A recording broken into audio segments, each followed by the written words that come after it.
There's a feeling many of us have been carrying these past few years. A feeling that the world is changing faster than we can process it. Everything feels louder, more polarized, more fragile. Communities drifting apart, conversations becoming impossible, identity becoming complicated. And beneath all the noise, there's a deeper question emerging. Can people who see the world very differently still build a future together? For the Jewish people, this question feels especially urgent because Jewish history has taught us when the world changes dramatically, Jewish communities feel it quickly, sometimes before everyone else does. And so, in January 2025, a new idea was born. Not a conference, not another think tank, not a PR campaign, but an ambitious initiative under the vision of President H.E Herzog called Voice of the People. The idea was surprisingly simple and incredibly difficult: to bring together 150 extraordinary individuals from across the Jewish world with different identities, different experiences, different ways of living Jewish life, and ask them not only to think together, but to stay in conversation long enough to build together. Over the last year and a half, these council members began diving into some of the deepest challenges facing Jewish communities today: anti-Semitism, polarization within the Jewish world, relations between Israel and global Jewry, Jewish identity and heritage, and the relationship between Jews and non-Jews in a rapidly changing world. Across every arena, momentum was building fast. And alongside those conversations and research groups, something else was happening too. While some council members were deeply mapping the challenges themselves, others began building initiatives designed to address them. Actionable solutions, creative collaborations, new ideas already moving into the real world. And maybe that's what makes Voice of the People so unique, because it is trying to build something extremely ambitious: a global ecosystem of leaders who understand that the future of the Jewish people will not be built by one institution or one ideology or one country alone, but by people willing to stay in the room, listen deeply, build together, and turn trust into action. Tonight, we mark an important milestone in that journey, not an ending, a beginning of a new chapter. A moment to look at what has already been built, but also at the question that still stands in front of all of us. What kind of Jewish future do we want to create together? Welcome to the Voice of the People, from blueprint to life.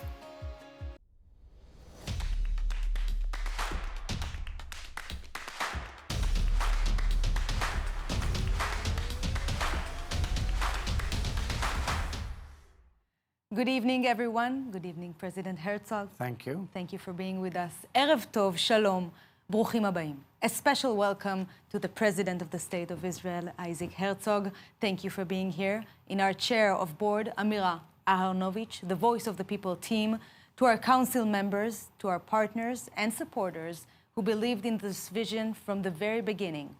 The Will Family Foundation, the Azrieli Foundation, the Patrick and Lina Drahi Foundation, our partners at the World Zionist Organization and the Jewish Agency for Israel, and to the more than 1,000 participants joining us from around the world tonight. Thank you for being here. Unfortunately, Shirel Dagan-Levy, CEO of the Voice of the People, isn't able to be with us today due to a sudden personal family matter. Our thoughts and prayers are with you, Shirel. Voice of the People is still a young initiative in the landscape of the Jewish life, but it was founded on an idea that feels both timely and timeless: that the future of the Jewish people will require not only strong leadership, but generous leadership. Over the next 90 minutes, you'll hear from President Isaac Herzog about how this vision began, and you'll meet the people who have spent the last 18 months bringing it to life. Voice of the People began with 10 groups and 5 major challenges. Simple enough. The complicated part was the 150 human beings. As it turns out, that wasn't a bug. It was the whole point. Over the last 18 months, council members spent countless hours on Zoom, in workshops, in debates, and in conversations that didn't always end in agreement. Thankfully, because progress isn't always about changing minds. Sometimes it's about opening them. Let's hear from the people who lived the journey. Well, I think I assumed that age would be the biggest difference in the room. I was wrong. The bigger differences were in how people understood responsibility to Jewish life, to Israel, to each other. At age 82, I thought there weren't very many Jewish conversations I hadn't had already. I was wrong, too. We all arrived with experience, options, and certainties. And very different ways of living Jewish lives. The question wasn't whether we agreed. The question was, what happens when people with very different realities stay in the conversation long enough? Before any initiatives, before frameworks, there was Haifa. We're strangers becoming something else.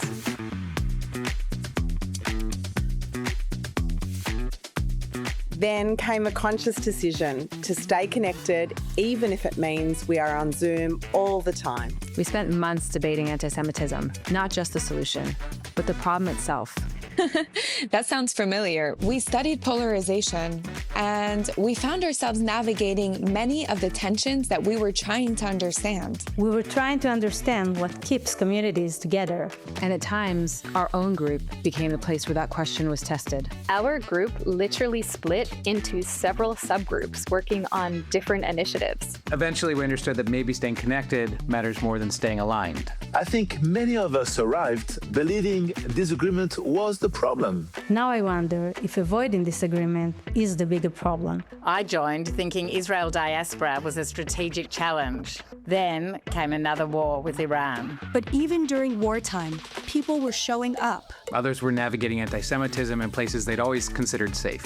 Others joined meetings at impossible hours. Impossible in Australia is a flexible thing. The work stopped being, how do we solve this? But rather, how do we understand realities we may never fully experience ourselves? Our breakthrough came because it couldn't agree. So we built a decision-making framework. Then other groups started using it, which was surprising and also kind of nice. Something born from our deadlock became useful to others. Life is scary.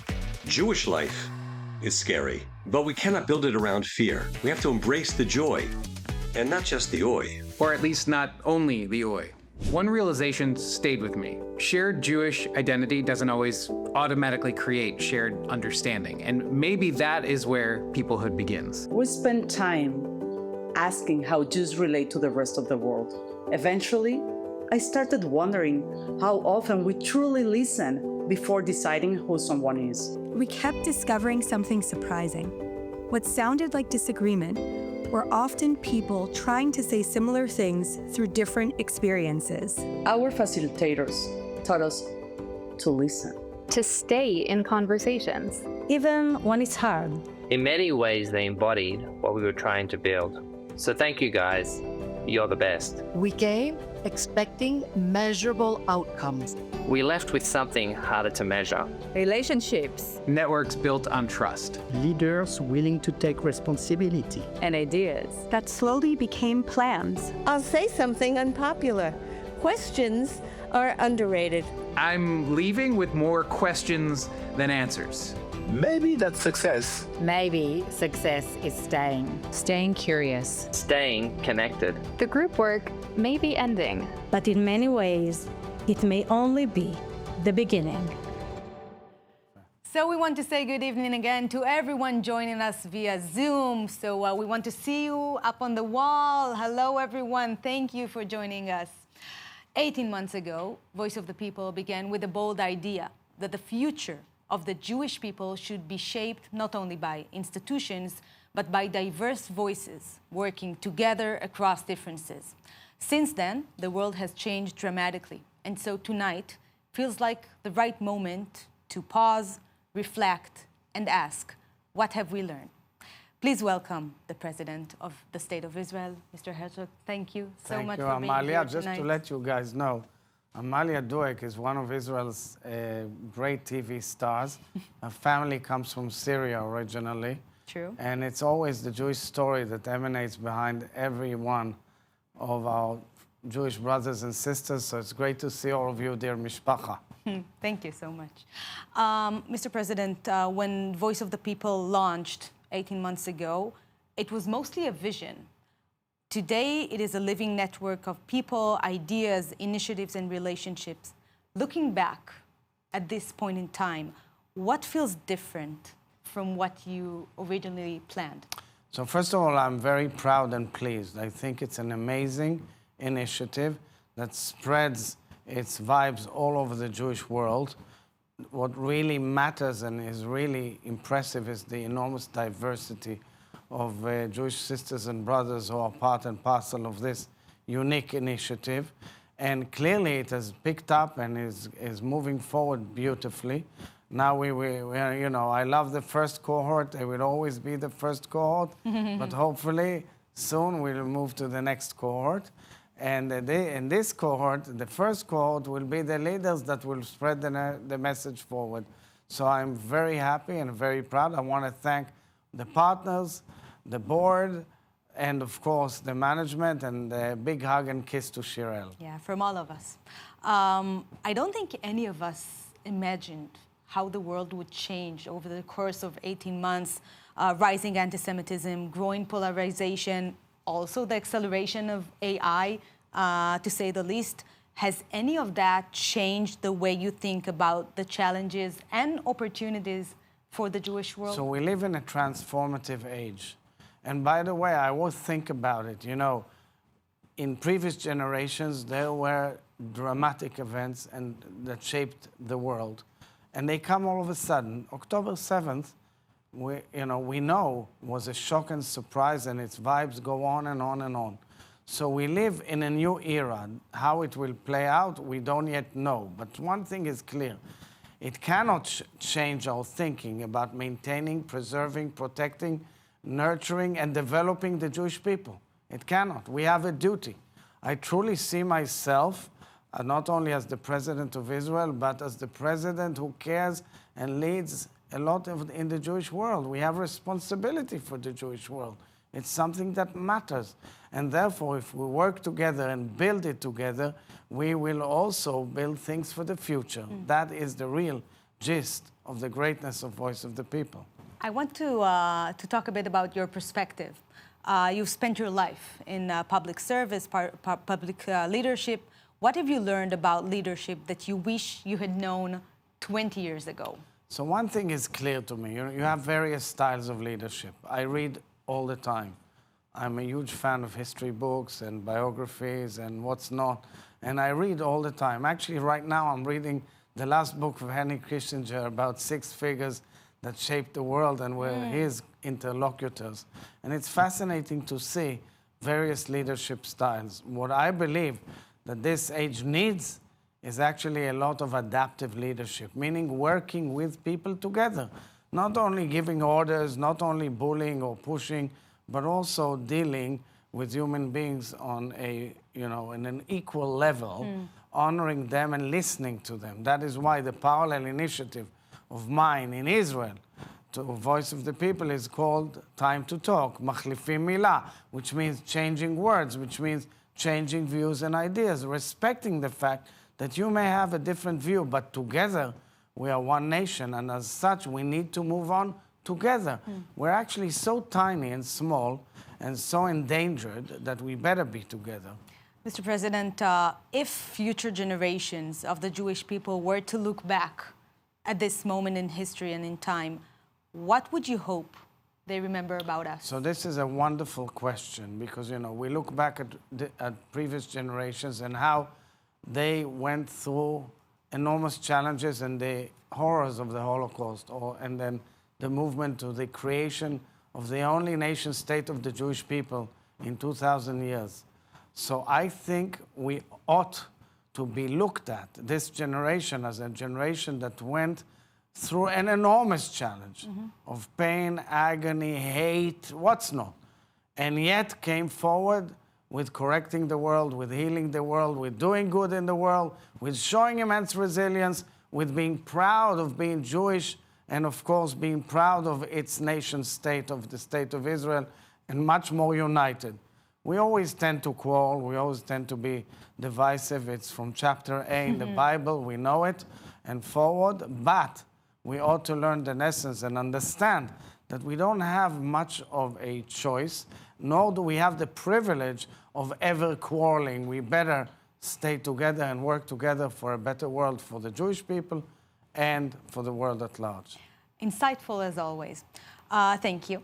Now I'd like to do something completely different with you. Go ahead. A quick fire round. Oh. Are you ready? I'll ask you a series of rapid questions and you answer with the first thing that comes to mind. Okay, I love falafel. Okay, no overthinking. We're on the clock. Okay, ready. Complicated, yeah. What food? You kind of answered that one. Okay, what food instantly takes you back home? I'm a freak of ice cream, so anything that goes with ice cream makes sense. But takes you home is gefilte fish. The best. There's no competition. Okay. Which song feels most Jewish to you? H.E Shemame. You know, H.E Shemame. It always, I mean, it's not so known in the modern, with the current generation, but that was a touching song always. Yeah. What or who makes you laugh? Oh, well, so many things. I love humor. And I love Eretz Nehederet, which is a great program in Israel. It's like the Saturday Night Live of Israel. Once I wrote an article about it. I called it a wonderful country. Sometimes they also pick on me, but I respect humor, and especially I respect, you know, humor in politics, meaning not everything should be as serious. What scares you? I'm extremely worried about the way we choke each other. I don't sleep at night sometimes, and I say it seriously. I see it as the mission of my life, definitely in my term as president, to do whatever I can to lower the tension within our people. And I'm always mind-boggled how picky and sometimes selfish people are in not understanding that they have a huge responsibility that lies in the future of our children. If you hadn't become president, what would you have wanted to be? So, you know, for a long time I've been saying that I would have loved being a social worker, and people know it. Recently I started saying that when I retire I want to be a teacher, and I keep on saying it. So something in the combination, something of, you know, impacting people and doing good. Okay, we're out of time, but we're still continuing because you're doing so well. Is there an AI tool you actually use? I asked the you know, the iPhone and the chat and whatever, the gazillion questions. Yeah. I even asked this morning a medical question. Okay. I don't know if it's true. Did you like the answer? The answer was good. Okay. Yeah. Well, I was asking if I can eat something despite my heartburn. Oh, okay. Who inspired your sense of responsibility toward the Jewish people? I think I know. Oh, well, I got it from generations in my DNA, of course. My father, my mother, my grandparents, well, my uncles. I mean, my lineage goes on, and I'm very proud of it. But truly, it is the will of, as my father left in his writing, in his will, saying there's nothing greater than serving the Jewish people. What's something people assume about you and get wrong? Well, because they see somebody who's skinny and frail a bit, so they think it's an expression of weakness. They don't get it. I'm much stronger than they see. And as you can see, I carry a huge burden on my shoulders, and I don't budge. Okay, so they can say whatever the hell they want. I'm moving on with my objective, right there in the center. Nice. What gives you hope these days? Oh, first of all, the young generation of Israelis gives me enormous hope. This group of Voice of the People gives me enormous hope. I see people doing incredible things. Today I honored the nurses, okay, and the medical staff of Israel. I see them, you know, you cannot stop crying about what people do with it, despite their own enormous challenges in life. This is an incredible nation. And the story of the Jewish people, why is it thrilling the entire universe? Because we are a unique people. because our faith is unique, because the fountains we drink from in the Bible and our sources is unique, and it's a source of pride that we should all be connected to. Thank you so much, Pleasure. Mr. President. You're staying with us. Hope takes many forms. Tonight, you'll meet some of the people building it. One of the ideas at the heart of the Voice of the People is that meaningful conversations should lead to meaningful action. Since Voice of the People began its journey, 38 initiatives were born. Tonight, you'll meet 7 of them. Initiatives already creating impact and resonating far beyond the Council itself. After each showcase, the President will join the conversation, sharing his reflections and questions with the innovators. We also invite you to participate. Please send us your questions in the chat, and if time permits, we'll bring some of them into the discussion. And if you're interested in learning more about any of the initiatives presented today, staying updated on their progress, or exploring ways to get involved, please scan the QR code on the screen now. Our first initiative unites 2 ancient civilizations around one exciting opportunity. Shiran Mlamdovsky-Somech, Dr. Efrat Soper, Rabbi Erez Sherman, Rabbi Shari Dollinger, Shmuel Hoffman, Naftali Aklum, Sharon Voss, Shoshana Turkiat Ronlan, Deborah Apoloig, and Yuval David. Yeah, it's a really big team. The others are a bit smaller, are building new bridges between Jewish and Indian communities through culture, partnership, and shared values.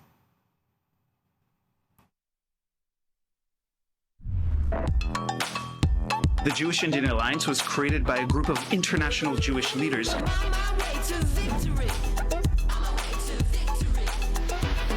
In our inaugural weekend, we brought together Jewish and Indian leaders to Sinai Temple in Los Angeles to align 2 ancient cultures, 2 ancient peoples. Good morning, namaste, and Shabbat Shalom. Welcome, everyone. We have traveled from across the world, building a community of unity between the 2 peoples. There are 15.5 million Jews in the world. There are about 1 billion Hindus in the world. We need to expand our friendship circle. There is a lot of similarities between the Jewish and the Indian diaspora, and we want to leverage this unseen bond to address the challenges that we are dealing with. Through this framework, we are creating cultural events, advocacy, and business joint ventures. We as 2 communities have come together from across the globe to form a bond and an alliance between our communities. Even though our religions may seem different, the core values of community are the same. The importance of this alliance is taking action and doing the things that will make a brighter future for both peoplehoods. This alliance has brought together an amazing new path, uniting people, bringing cultures together.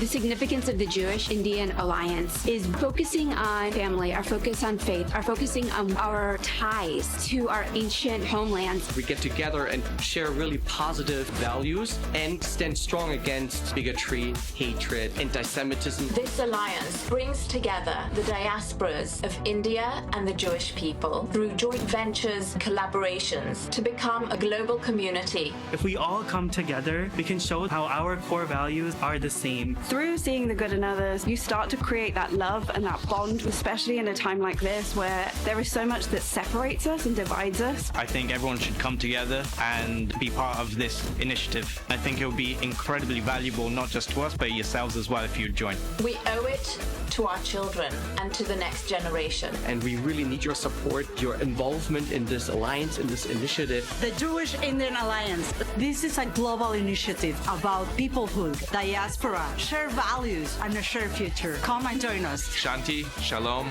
peace. That's what we saw this weekend in the Jewish-Indian Alliance, and that's what we look to achieve in the years ahead.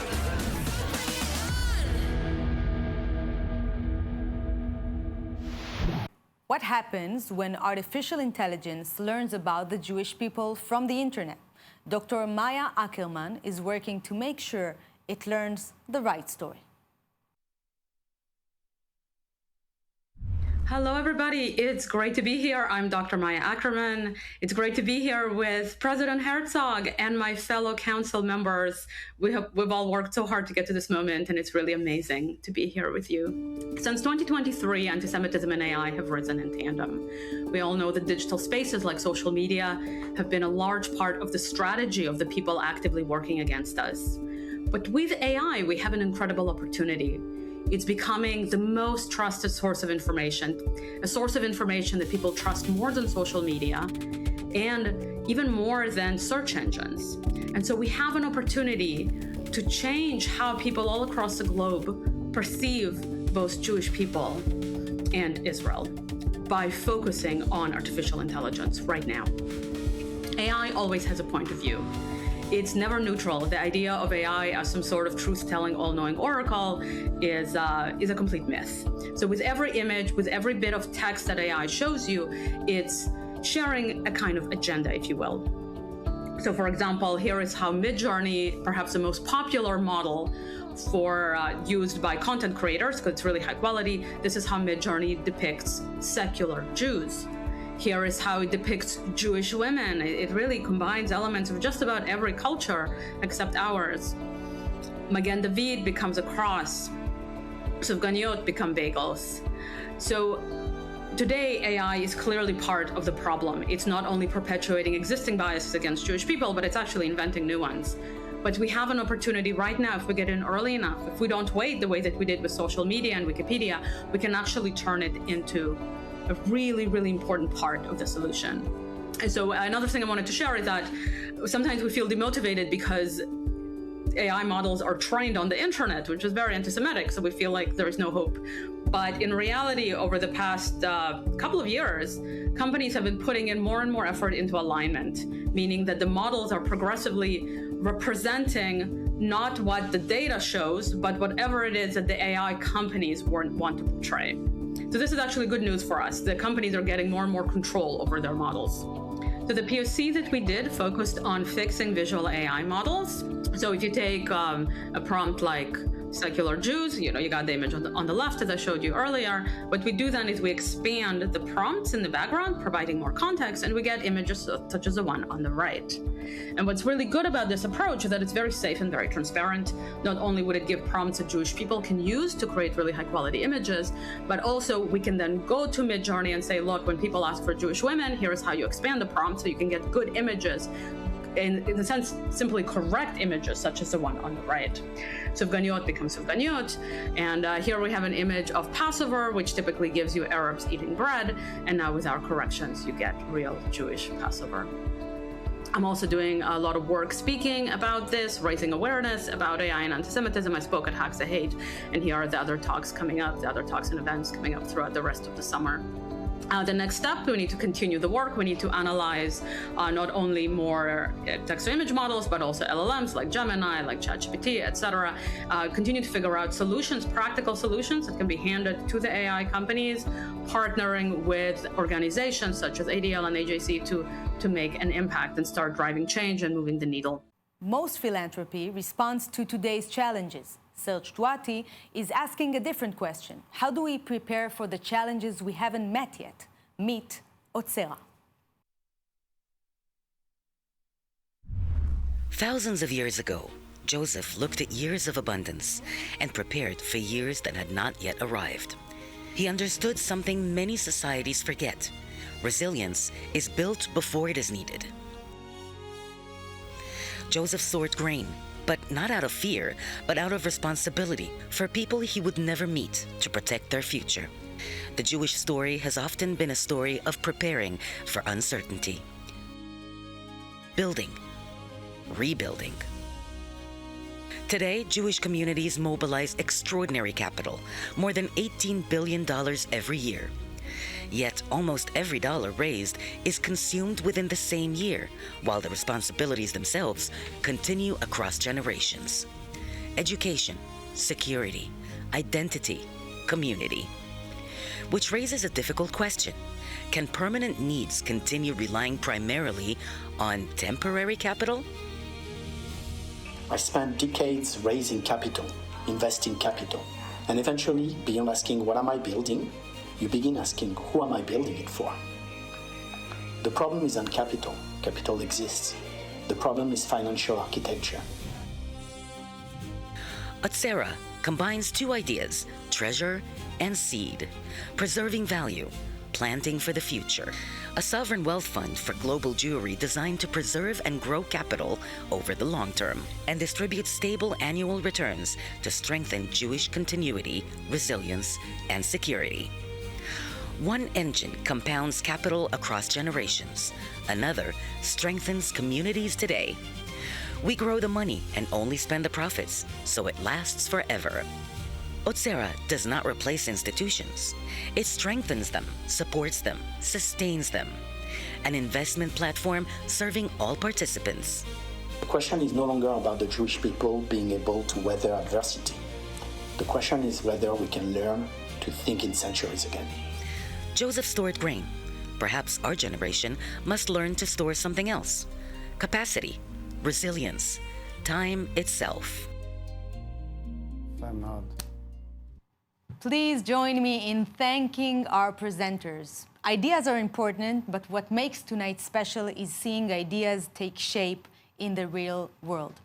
Mr. President, you've now had a chance to hear several initiatives born inside Voice of the People. We would like to hear your reflections, and we're going to start with the Jewish-Indian Alliance, starting with Rabbi Erez Sherman, joining us from Los Angeles. So hi, Rabbi Sherman and your incredible team. By the way, all the projects are fantastic. So, you know, it's very original. You kind of took something out of the box with the Indian community. It means Indians in India and Indians all over the world. Do you believe that it's something that interests the Indian people, or it's only Indians who are neighbors to your community? Because I think it's a brilliant connectivity to another incredible civilization.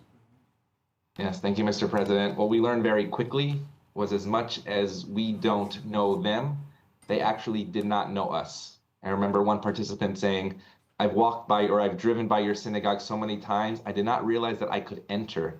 And as we began learning about the community, specifically the Baptist Hindu community in Los Angeles, we found out that over 1 million Baptists in North America with 5 large temples. And what we found out also was the values were so similar.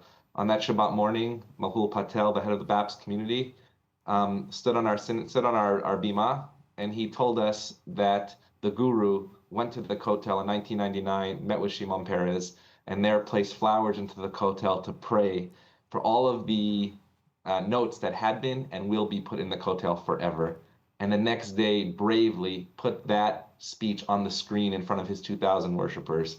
And so we realized that we had instant friends that we did not know about. They're not geographically close to us, but spiritually, they are much closer than people that we have been tried to become friends with over the years. And so we find a lot of energy and opportunity to grow this out of Los Angeles. It was just the seed and the foundation that we look forward to growing in the years ahead. Don't forget, they're mentioned in the Bible, Hodu, and more than that, yes. The relations between Israel and India are incredible. Yes, and that Shabbat morning was Rosh Chodesh, it was Hallel, and the drasha was about Hodu. How Hodu means India, but Hodu means to thank God, and we were thanking God for this partnership. Rabbi Sherman, thank you so much for joining us. Now, to 157, joining us is Dr. Maya Ackerman from San Francisco. Great to be here. Thanks for having me. Mr. President. First of all, Maya, we know you're brilliant and your team is brilliant, and you're touching the crux of the biggest threat and opportunity to the Jewish people, because honestly, if you'll have a huge amount of people just spreading the lie through AI, the engines will take it and make it a fact. So my question to you is, do you see the big major companies that impact AI, because this industry is evolving into a mega industry, do you see them adopting the program you just laid out? I think it's gonna take a couple of separate things. So first of all, we need to make it easy for the companies. So we can't expect the AI companies to spend resources trying to figure out how to remove any sort of bias, anti-Semitism in particular, out of the models, because it's not at will. It's not something they can sort of fix very easily. And so as a result, it's really critical that we develop the technical solutions.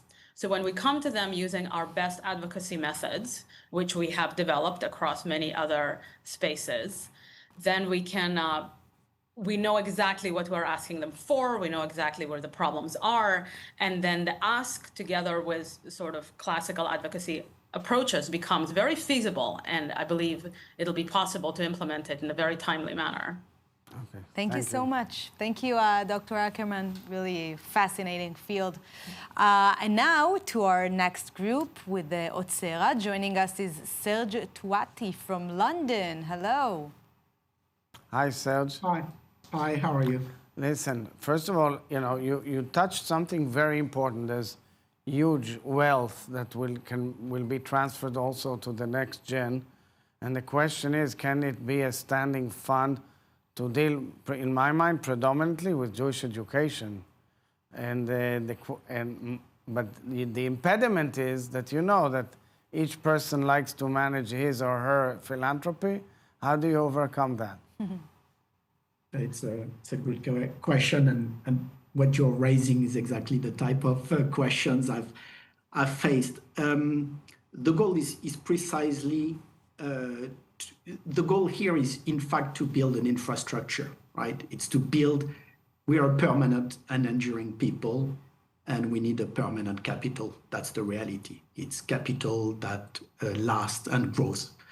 Every decent institution or lasting institution has built that.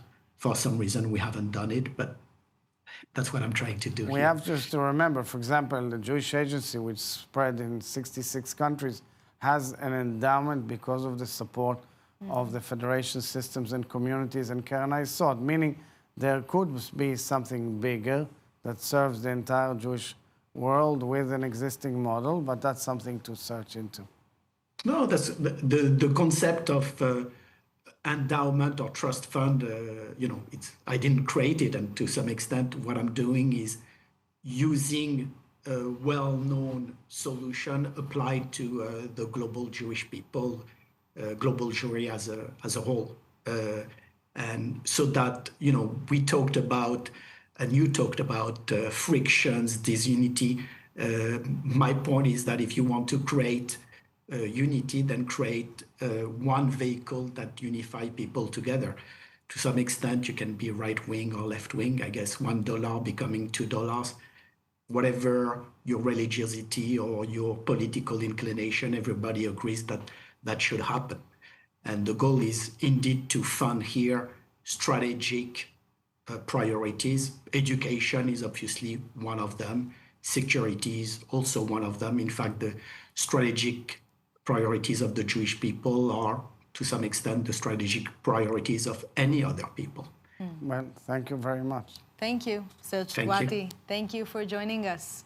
Thank you, Mr. President. You're continuing with us to the next part. Let's meet our next presenters, Shiran Mlamdovsky-Somech and Chen Shmilo, with their initiative Hack the Hate, and anti-Semitism increasingly migrates online. They're building new tools to help us understand, map, and ultimately confront it.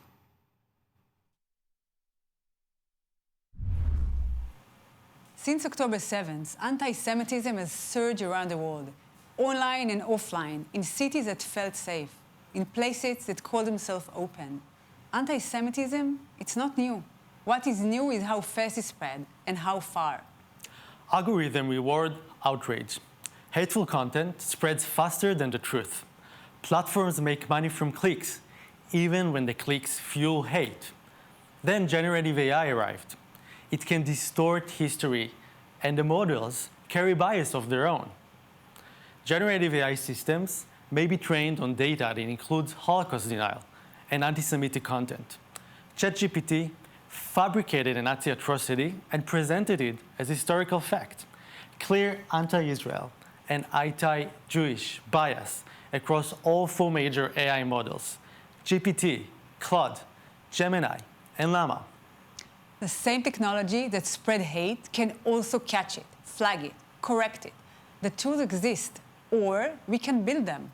What has been missing is how it's a way to build them together.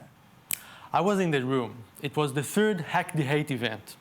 150 people, technologists, investors, researchers, community leaders, Israelis and Americans in the same room. And one thing was clear that night. Everyone feels the urgency. Nobody has a full answer yet. Israel is a startup nation. It built a tech sector that punches far above its weight in cybersecurity, in AI, in data. The same skills can take on hate online, spotting it early, answering it at scale, building tools that hold up when the other side keeps changing. And diaspora communities bring what Israel technology cannot build alone.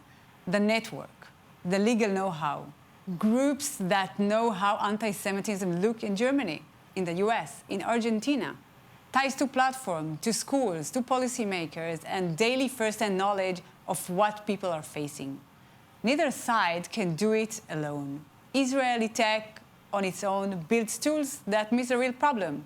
Diaspora groups without tech cannot keep up with the scale. So we kept asking one question. Why are these two communities not connected? They face the same problem. They have never had a real way to work together. That is what One Signal Collective is, and what we build here reach beyond this community. When hate's left to grow, everyone pays a price. On Yom HaShoah 2026 in New York City, we launched One Signal Collective for the first time. It connects Israeli tech founders with diaspora groups, experts, and funders. All of them are working to counter anti-Semitism online. Before you build, you need to know what is already out there. So we are mapping the field.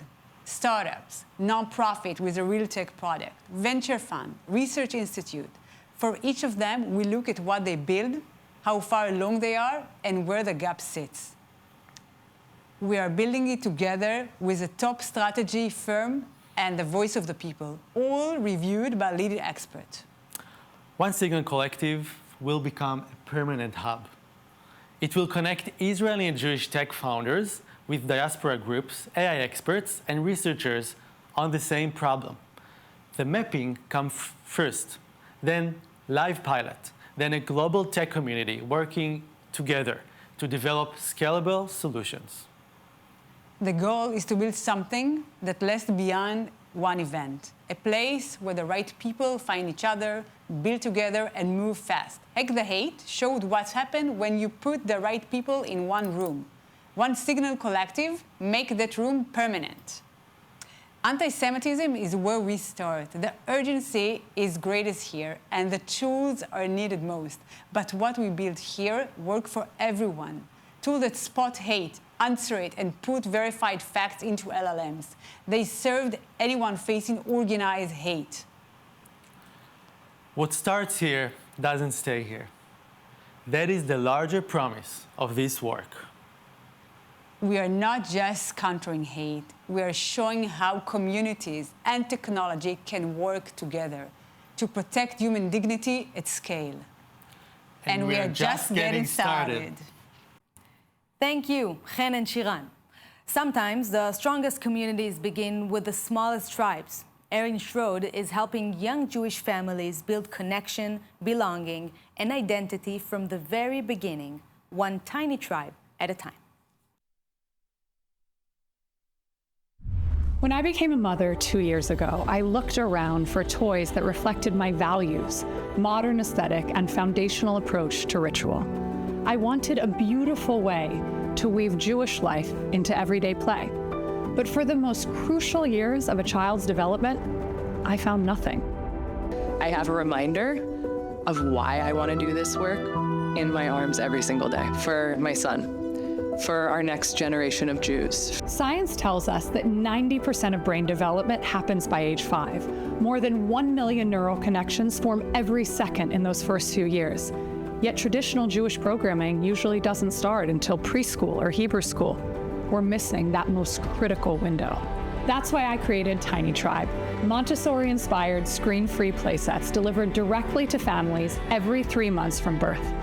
From high-contrast sensory cards with Hebrew letters to a beautifully crafted wooden tzedakah box, we are making Jewish life an effortless part of everyday play. When my son takes out his wooden candlesticks and covers his eyes exactly the way my grandmother once did, I see the future. Identity isn't built overnight. It is forged through small, joyful moments that root and stay for a lifetime. Just as PJ Library brought Jewish stories into our bedrooms, Tiny Tribe is bringing Jewish practice onto the playroom floor. Through Voice of the People, we are ready to scale this impact globally, bringing Jewish culture, pride, and belonging directly to the places families gather most. To the President, to our partners, and to parents and caregivers everywhere, I invite you to join our tribe. Let's make sure our children fall in love with being Jewish from their very first days of play. From my family to yours, Lador Vador. Thank you. Thank you, Erin, and of course, Little Zion.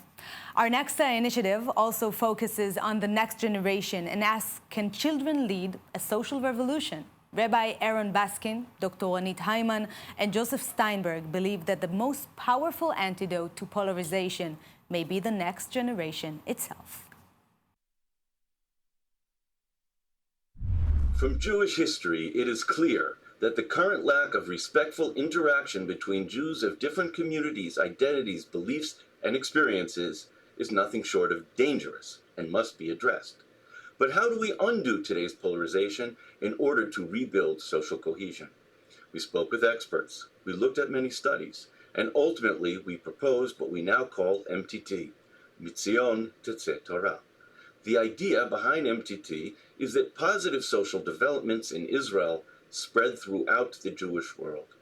We identified and mapped 3 major forces driving polarization: media, politics, and social media, all of which amplify and reward extreme positions that get attention, clicks, and votes. But we also identified one group of people who are uniquely able to overcome those influences: Israel's children.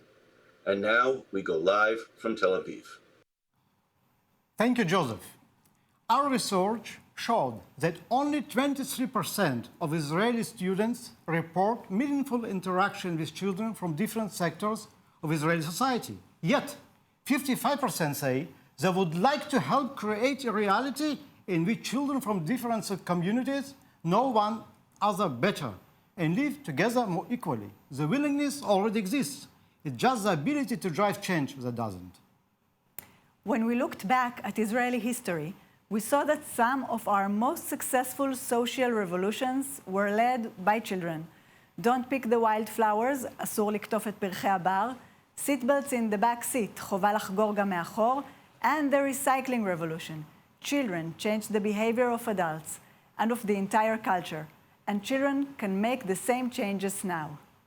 To test that idea, we launched a pilot through the Mitarim Youth Leadership Program, run by the Mitarim network of over 170 schools.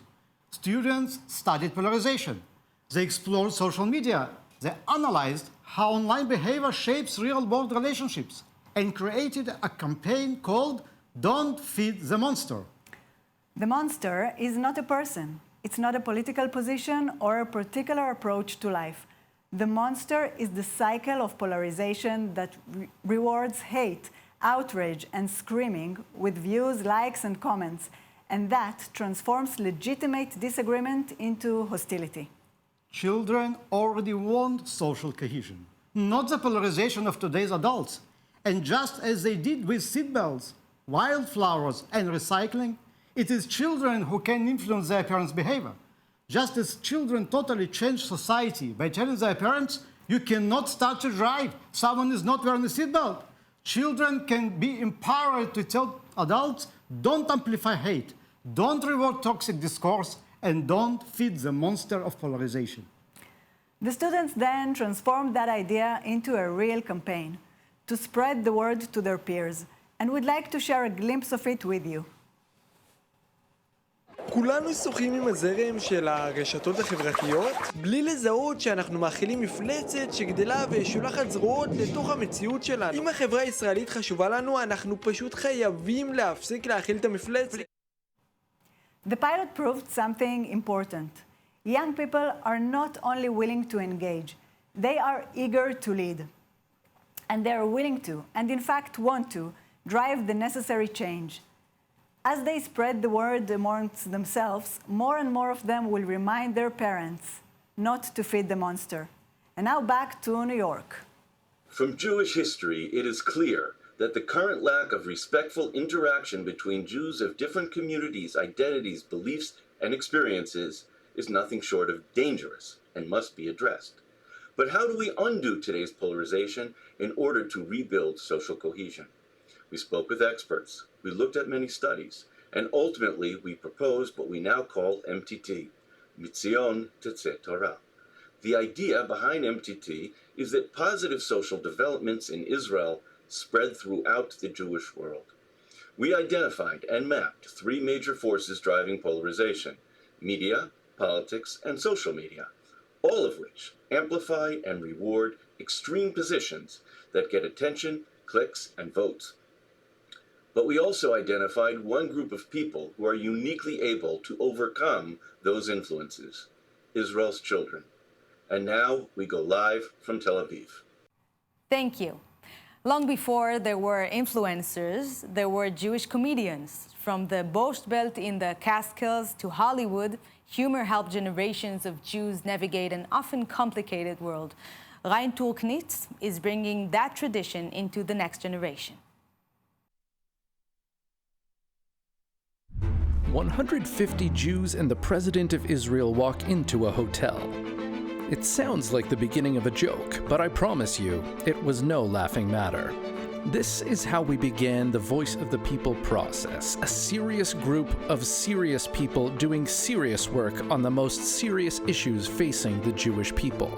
But maybe, just maybe, this was part of the problem. My name is Ryan Turkenitz, a Toronto-based humorist, entrepreneur, and disappointment to my parents. I've spent the last 2 years on a mission to unite the Jewish people using the power of humor. My initiative, Ironic Dome, seeks to build a grassroots community of trust and solidarity built entirely of Jewish and allied comedians. I left the Voice of the People conference in 2025 knowing this needed to be done, but not knowing how. So I did what any 21st century Jewish person does when faced with a problem. I stood up a committee and held a board meeting. This meeting was an opportunity to hear from comedians in my community what mattered to them, both as Jews and as artists. We resolved to hold monthly meetups with local comics to work on material together and to host showcases every quarter where the broader public could join in. We left the meeting feeling energized, united, and ready to take on any challenge together. Over the next 9 months since then, we've committed ourselves to having a deeply unserious time, hosting 4 Jewish comedy shows featuring dozens of comedians for hundreds of audience members, and generating thousands of dollars in revenue, a significant portion of which has been donated to Jewish causes. We've also held 10 private meetups where we hone our comedic craft, kvetch about anti-Semitism, eat soup, and make fun of each other mercilessly. We've even started to attract some notable entertainers to our shows, including Kosha Dills, Natan Badalov, Simon Rakoff, Curb Your Enthusiasm's Iris Barr, and Kill Tony's Jared Nathan. All of this without any funding and entirely through grassroots efforts. You may be asking, what problem does this solve? It seems like you guys are just kind of hanging out. And I would say to you, yes. Yes, we are. But in the immortal words of Peter Drucker, culture eats strategy for breakfast. In our case, with a side of pickles. Also, we did actual research why this is a good idea. If the 3,000-year history of Jewish humor has taught us anything, it's that a community which laughs together can get through any challenge. So let me just ask you one favor. please go to our website at ironicdome.com and fill out the form. Let us know if there are funny people in your city who might like to join us, organizations that might want to support us, or venues that might like to host us. Because we're doing more than just hosting comedy shows. We're building a community. We're building a movement. We're building an ironic dome. Thank you. Thank you to all our presenters. For those interested in learning more about any of the initiatives presented today, staying up on their progress, or exploring ways to get involved, please scan the QR code on the screen now. Mr. President, we'd love your thoughts on the recent... Yeah, I know. And we're going to start with Hack the Hate with Shiran Mlamdovsky-Somech joining us from Israel. Hi. Hi, and thank you so much. Thank you, Mr. President, and the entire team of the BOP. It's a great honor to be part of this initiative. So, Shiran, first of all, you're brilliant. I know you're involved in other projects too. And basically, you're a completion or an addition or equal part of the project of AI of Maya. Why? Because it's the same problem, meaning it's the algorithm. It's the content. Yeah. The algorithm is really what mind boggles human beings and drives them mad and moves them to action. And it's the most false danger that there could be. So do you feel that it's also, I mean, are you going to work on the AI part or only on the networks? So this is a great question. And I think Maya project is a great example because Maya is a great component. What Maya is doing is a great component because in our initiative, we bring Maya together with leading organizations like that we know they also address this issue, like the World Jewish Congress, the Klein Conference, and many other. So we bring the tech experts together with the leading organization to the same room to discuss the same issues, and then we can come stronger and smarter to those kind of LLM companies. We have a question actually from Eitan Klein from Silicon Valley, from the USA, addressed to you, Shiran. He's asking, as a software engineer, I find this tech ecosystem approach incredibly exciting. For tech professionals, developers, or investors watching from abroad who want to actively connect with your mission, what is the best way for us to plug into your upcoming hackathon or contribute to your AI detection and verification tools? Well, thank you so much for reaching out with this question. And I can share that this is exactly the demand that we can see on the ground. Like from here in Israel, we are working with tech experts. We are part, both of us, from the tech ecosystem. And for example, one of our main conferences of Hack the Hate were in Microsoft here in Tel Aviv. And it became tremendous success. We saw so many people that come and want to hear, listen, learn, and collaborate with each other. So we have a dedicated forum that we will be happy to share later on in the Zoom. And thank you so much for your question. Thank you so much, Shiran. Thank you. And thank you. Now to the tiny tribe with Aaron Schroed joining us from California. I wonder where's little Zion? Is he not joining the Zoom? It's nap time right now, guys. But it's a beautiful initiative, really. It's great. So you mentioned PJ Library, which was clearly revolutionary. And, I mean, did you test your ideas on the local kindergarten or, you know, local baby place, whatever? Or somebody needs to pick it up and start marketing all these beautiful toys. I completely agree, Mr. President. We've hosted focus groups in person, and the response has been absolutely incredible. As I said, these toys take time to create, and using AI to iterate and to create the 3D models and all of these objects that you saw in the video makes people feel like they can order them today. So right now, we are deep in industrial design, in productions with the factories. Oh, come on. Our goal is to have it ready to ship after the Chagim next year. So in the fall of 2027, that they'll come to your house with a care guide and be The objects children hold and the Good. stories they hear. Now I can work on grandchildren. Thank you, my dear. I want some for my kids. I want them for your children. Erin, thank you so much Thank for you joining so us. much. Thank you. And up next from MTT, joining us from Israel, Rabbi Aaron Baskin. Hello, good evening. Good evening. Good evening, Mr. President. Well, first of all, I think it's really original to think that you don't say חנוך לנער לפי דרכו, אולי בכלל, yes, לפי דרכו. It's a very good question. But the question is now, it makes a lot of sense in general terms also that from the schools up, the kids will come home and say, stop the hate. But did you try? I mean, I saw the poll, I saw the Meitarim project, wonderful project. But do you think that you can break the kind of the cynicism about the idea that kids will change the world? We believe in it. That's why we're going to teenagers. If you ask me, I can bring you 1,000 reasons why that project would not be successful. And I can add, if I can add, I see in this war since October 7th, the immense maturity of Israeli children and adolescent and young adults. They're maturing overnight. I recently met a group of kids, 8 and 9-year-olds from Kiryat Shmona. They spoke like adults. I'm not sure it's great, but perhaps it does explain why it can work in Israel, and I hope it can work anywhere else in the world. Yeah, we believe that in exactly an age that people have energies and beliefs and ideals, and they think that nothing will stop them, and that in that age we come to them and tell them, let's do it. Let's change when possible. Because I think it's common ground, doesn't matter who you are, which political side you are, which religious side you are. I think everyone understands, bottom line, it's impossible to continue like that because we're going to nowhere or worse than that. Rabbi Baskin, thank you. Thank you so much. Thank you.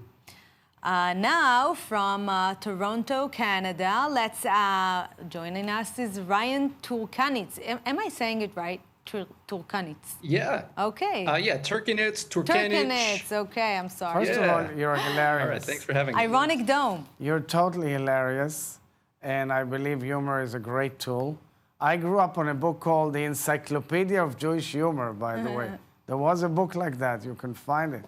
But, okay, after using it, I mean, different groups should react differently, and there are groups within everybody's people, and especially in our people, that do not attend to your style of humor. Do you think so? Yeah, you know, I also had the big book of Jewish humor growing up, so it was like baked into my family.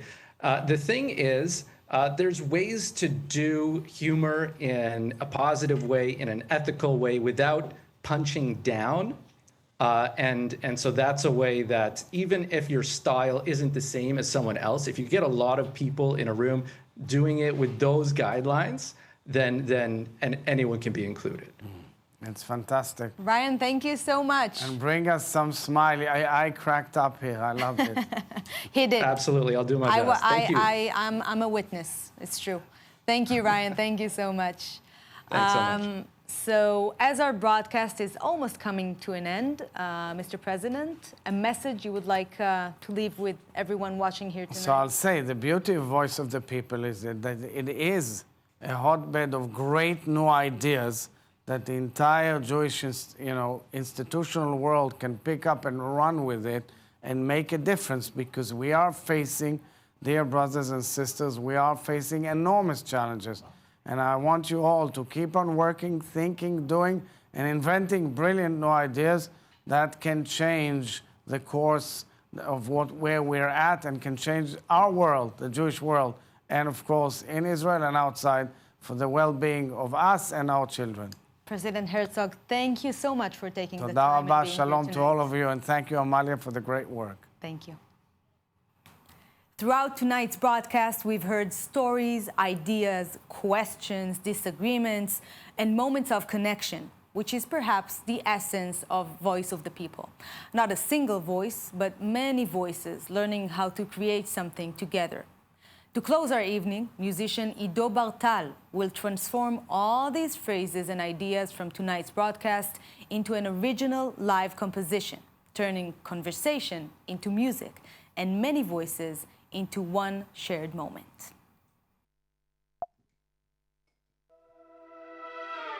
So, after almost 90 minutes, 10,000 words, 7 initiatives out of 38, 150 council members, 1,000 of Zoom hours, and Echad Eloheinu, this evening is reaching its end. So what can we say? Hine ma tov, na na na na na na na na na na. Hine ma tov, hine ma tov, na na na na na na na na na. Voice of the people, council members, thank you for being here. Thank you for your voice. You are exactly what these people are longing for. More generous leaders, more people willing to lead the way. A little less fighting, a little less oive. No doubt, it takes a bold vision to spark a new tradition. So again, thank you all. והעיקר והעיקר לא לפחד כלל והעיקר והעיקר לא לפחד כלל הנה מה טוב ומה נעים שבת אחים גם יחד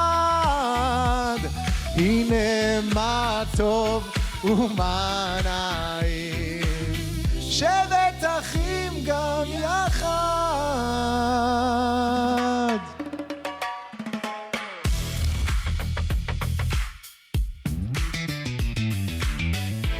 It was never meant to be a conclusion. It is a milestone. The conversations continue, the initiatives continue, and this community continues to grow. Thank you, dear council members, to our partners, the Voice of the People team, our group leaders, facilitators, fellows, to our supporters, and thank you to everyone joining us from around the world. Good night and Laila Tov.